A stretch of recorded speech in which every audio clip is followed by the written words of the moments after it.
बिस्मिल्लाहिर्रहमानिर्रहीम। अस्सलाम वालेकुम। आज इजराइल के तमाम मीडिया पर एक खबर चल रही है और वो खबर उन्होंने कुवैत से ली है। खबर में ये कहा गया है कि आयतुल्लाह अली खामनाई असल में तैयार हो गए हैं कि ईरान ने जो हमला करना है उसको टाल दिया जाए और लेट कर दिया जाए।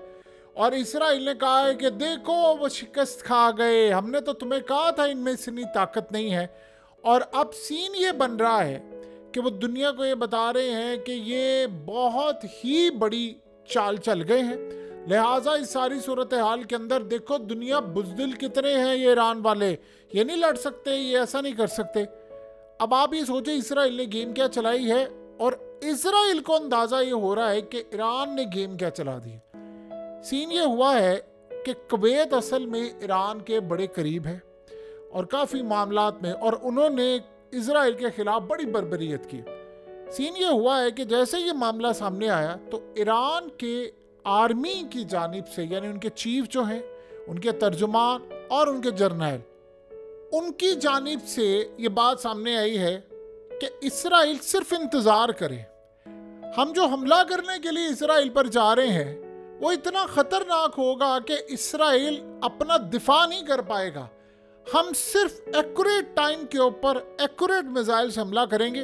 हम ये काम नहीं करने वाले। हमने इस दफ़ा जो जवाब देना है, हम इसराइल को इस काबिल नहीं छोड़ना चाहते कि वो दोबारा जवाब दे। और इसराइल दुनिया को कह रहा है देखो ना वो डर गए, फलाना ही हुआ। असल में ईरान ने काम ये किया है कि कुवैत या बाकी अखबारों के ज़रिए एक दाना फेंका है। असल में होता ही है कि आप दुश्मन को ये बताना नहीं चाहते कि हमारी अगली मूव क्या है।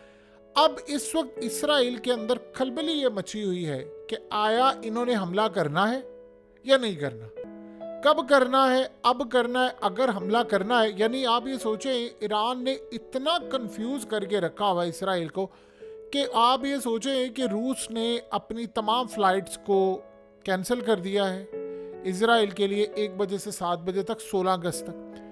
दूसरे ममालिक वो इसराइल से पूछ रहे हैं कि आप बताएं हमला होना है कि नहीं होना, हम उसके बाद अपनी फ़्लाइट्स को जारी करें। अब उसके बाद जॉर्डन और बाकी सारे वो इनसे पूछ रहे हैं। इसके बाद अमेरिका उनको कह रहे हैं हमला आज होना है, कल होना है, परसों होना है। इनको समझ नहीं आ पा रही। उधर अमेरिका ने ऐलान किया है, इसराइल को कहा है, उन्होंने कहा जी 72 घंटे के अंदर आप पर हमला होने जा रहा है। अब इतना ज़्यादा ये मामला आ गया, शेर आया वाली बात आ गई है कि इसराइल की अवाम, उनको 1 जुलाई से यानी अंदाज़ा था कि कुछ मामला ख़राब होने वाले। 31 जुलाई को उन्होंने हमला कर दिया। उसके बाद 1 अगस्त से लेकर अगस्त का पहला एक हिस्सा ख़त्म होने वाला है। और आप यहाँ से अंदाज़ा कर लें कि इस वक्त हालत ये हो चुकी है कि इजराइली सिर्फ ये बिलीव कर रहे हैं आज हमला होगा, सुबह होगा। उनको ये नहीं पता हमने मंडे को काम पर जाना है, नहीं जाना, बिजनेस खोलना है, नहीं खोलना, फ़्लाइट्स हमारी कैंसिल हो रही हैं, हम यहाँ से भाग रहे हैं, हम कहाँ जाएं, स्टोर्स में लाइनें लगी हुई हैं, सामान खरीद रहे हैं, मामला ये हो रहा है। अब उनको ये लग रहा है कि ईरान पूरी कौम को पागल बना रहा है। एक चीज़ अमरीकी अखबार ने बड़ी ज़बरदस्त ब्रेक की थी।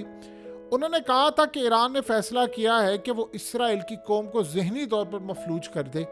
यानी इस वक्त पूरा इजराइल ये इंतज़ार कर रहा है कि हमला कब करेंगे, या मामला क्या होगा, ये कब जाएंगे, हमारी जान कब छूटेगी। हमें तो ये नहीं पता कि हमारा फ्यूचर क्या है। वो बंकर्स में जाते हैं।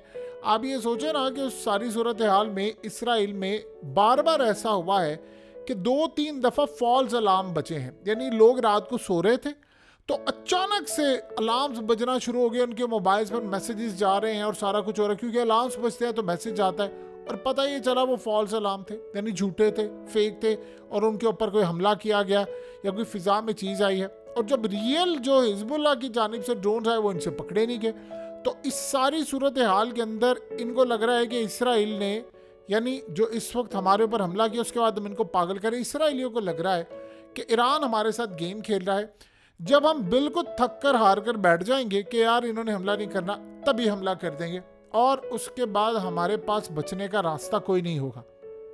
देखिए ना, इस वक्त सारी सूरत हाल ये सामने आ रही है कि ईरान ये कह रहा है कि, यानी इन्होंने हिजबुल्लाह को कहा कि आप डिले कर दें हमला, जो मिडिल ईस्ट की कंट्रीज़ हैं, और उसके बाद ईरान के हवाले से भी बातें की। तो करते पूरी, यानी आप ये सोच लें कि इस वक्त सारी की सारी जो सूरत हाल सामने आई है वो असल में इंडिकेट कर रही है कि हालात बहुत ज़्यादा इस वक्त ख़राब होते हुए नज़र आ रहे हैं। और आप सोचें कि उसके बाद अब तो चाइना ने भी इनको ग्रीन सिग्नल दे दिया। चाइना कभी ज़िंदगी के अंदर ग्रीन सिग्नल नहीं देता जब तक ईरान ने उसको बताया नहीं मैं किस डे पर हमला करने जा रहा हूँ। उससे पहले उसने अपनी ताकत शो की है कि देखो चाइना भी मेरे साथ खड़ा हो गया है, रूस ने भी खड़ा है। रूस ने तो असल में देखिए, आप हथियार दे रहे हैं, आप S-400 दे रहे हैं, Su-35 दे रहे हैं, आप रेडार सिस्टम दे रहे हैं, अपना सैटेलाइट दे रहे हैं, तो क्या आप पैगाम क्या दे रहे हैं इसराइल को? आप पैगाम ये दे रहे हैं कि हम तुम्हारे खिलाफ जंग में कूद पड़े हैं। देखिए, ये बात पुतिन ने बड़ी देर पहले समझ ली थी। उसने फैसला ये किया था जहां अमेरिका होगा मैं उसके मुखालिफ ग्रुप के साथ खड़ा हूँगा। यानी आप अंदाज़ा कर लें कि इस वक्त इंडिया के अंदर ये सूरत हाल पैदा हो रही है कि रूसी मीडिया के ऊपर ये डिस्कस हो रहा है कि जो बांग्लादेश की सिचुएशन हुई है वो इंडिया में भी लाने की कोशिश है और उसके पीछे अमेरिका का हाथ है। और रूस बार बार इनको वार्न कर रहा है कि आप अलर्ट रहें, क्योंकि रूस का इत्तेहादी है भारत और भारत के लिए ये चीज़ बढ़िया है। सो ये तो सारे का सारा जो मामला इस वक्त सामने आ रहा है, उधर ईरान ने इनको कहा है कि हम जो हमला करने के लिए जा रहे हैं वो इतना खतरनाक होगा कि आप रिग्रेट करते फिरेंगे कि आपको इस्माइल हानिया को मारना नहीं चाहिए। देखिए, ईरान ने अपने जितने मिसाइल हैं अंडरग्राउंड हैं वो सारे के सारे इस वक्त तैयार रखे हुए हैं।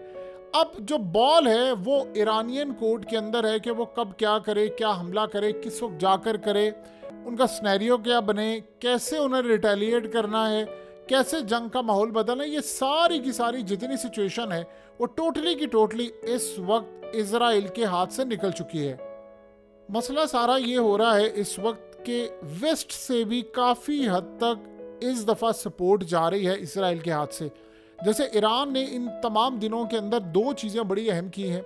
एक तो उन्होंने OIC का इजलास बुला लिया, उसमें उन्होंने तमाम जितने यानी मुस्लिम कंट्रीज़ थी उनसे एक बात कहलवा दी कि वो इजराइल के खिलाफ है। अब अगर कोई खुफिया या एलानिया इजराइल के साथ खड़ा होगा तो मामला काफ़ी ख़राब है, क्योंकि वो OIC में दिया है कमिटमेंट। सेकंड सिनेरियो ये है कि इस वक्त यानी आप ये सोचिए यूरोप के अंदर से आप मैक्रन की मिसाल ले लें। मैक्रन ने इजराइल को कहा इनफ इज़ इनफ, अब आपने जो तमाशा करना था कर लिया, इस जंग को बंद करें। अब इस सारी सूरत हाल में अगर फ्रांस ने ये बात कही है तो असर पूरे यूरोप के ऊपर आएगा और इसराइल को वो सपोर्ट खोती जा रही है।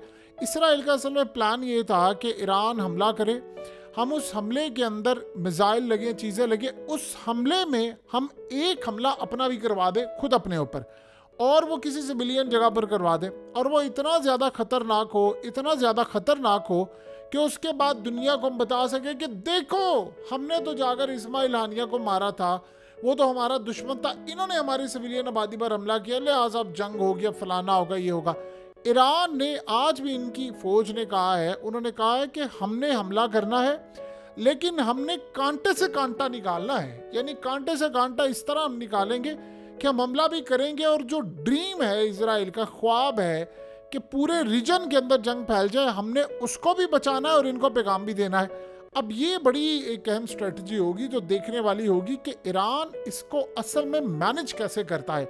वैसे इस वक्त जो सूरत हाल पैदा हो रही है, जो सिचुएशन इस वक्त पैदा हो रही है, वो तो इंडिकेट कर रही है कि हालात जो हैं वो काफ़ी हद तक रीजन में ख़राब है। एक बात के लिए ईरान तैयार है ऑलरेडी। आज चाइना ने जो बात इनको कही है कि हम आपके साथ खड़े हैं, उसमें ईरान एक बात याद रहे कि ईरान के ऊपर इजराइल हमला भी कर सकता है। यानी ये ऐसी सिचुएशन भी पैदा हो सकती है कि अगर ईरान हमले में देरी कर देता है तो इसराइल आकर इस पर हमला कर सकता है, उनके मिसाइलों से भी हमला हो सकता है। तो सूरत हाल तो किसी भी जानिब जा सकती है।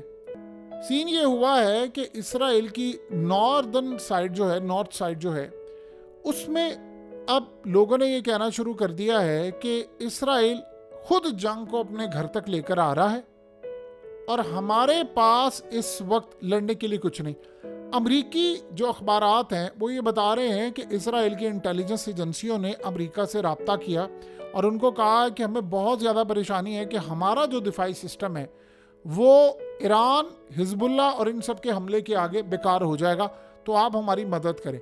यानी एक ऐसी भी सूरत हाल ये बन सकती है कि इसराइल ये चाह रहा है कि एक दफ़ा हमला हो जाए और हमला हम पर बड़ा तगड़ा हो, तो उसके बाद हम यूरोप को और बाकी ममालिक को कहें कि आप हमारा इस हमले के अंदर साथ दें और इस हमले को आखिरी मंतकी अंजाम तक ले जाने के लिए आप हमारे साथ इस वक्त खड़े हो जाएं।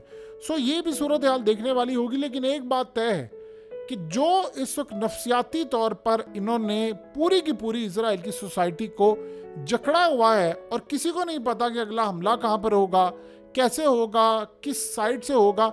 आप ये देखिए, आज अमेरिका के हवाले से बात सामने है कि उनकी मिलिट्री बेसिस जो शाम के अंदर हमला हुआ है उसमें उनके कई लोगों को नुकसान पहुंचा है। ये हमेशा एक ही बात कहेंगे कि हमारे जख्मी हुए, जबकि एक्चुअल सूरत हाल ये है कि इनके कई लोग मारे गए हैं। तो वो उन्होंने टेस्ट करके भी ये बता दिया था कि अगर आप इस जंग में कूदेंगे तो हमारी जानिब से जवाब जो है वो बड़ा भयानक आने वाला है। सो इस वक्त इसराइल की जो पोजीशन है वो ये बता रही है कि वो उकसा रहे हैं इनको कि भाई आप देखो ना हमला नहीं कर रहे, ये देखो ना बुज़दिल डरपोक को भाग गए हैं। तो वो कह रहे हैं कि हमने हमला तो पिछली दफ़ा भी किया था, इस दफ़ा जो हम हमला करेंगे वो बड़ा सोच समझ के और एक्यूरेट करेंगे कि तुम्हारा सारे का सारा दिफाई निज़ाम तबाह हो जाए।